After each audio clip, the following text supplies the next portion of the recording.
नमस्कार मैत्रिणींनो, आपण आज बनवणार आहोत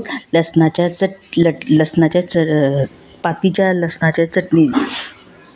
आपल्या ह्या सीझनमध्ये हिरवी पात मिळत असते लसणाची। आपण त्याची चटणी बनवणार आहोत आणि त्यासाठी आपण साहित्य घेतलेले आहे। हा पातीचा लसूण आहे, ते जो कापून घेतलेला आहे, चिरून घेतलेला आहे बारीकसा।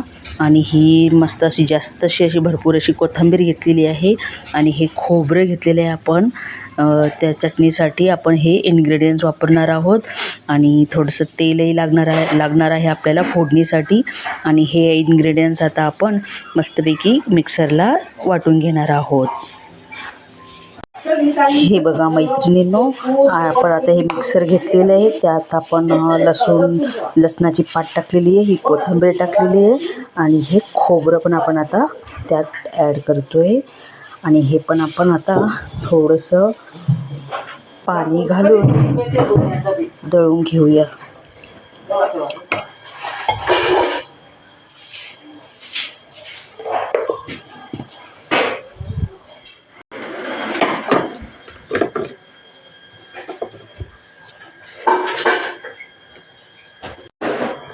ह्या हिरव्या मिरच्या घेतलेल्या आहे आपण चटणी बनवतोय आणि हिरव्या मिरच्याच राहून गेल्या माझ्याकडनं, सॉरी।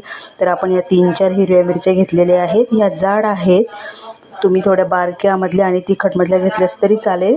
मी ह्या जाडमधल्या होत्या माझ्याकडे म्हणून मी त्याच घेतलेल्या आहे।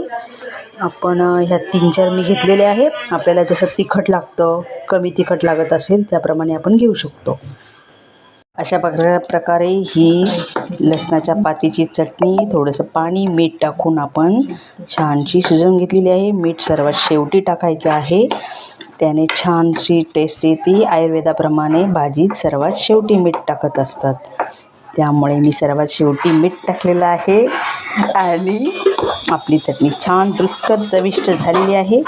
आपण यात थोडी हवी असेल तर कोथिंबीर पण टाकून सर्व करू शकतो। ही बघा, अशी उकळी पण आलेली आहे तिला। ओके।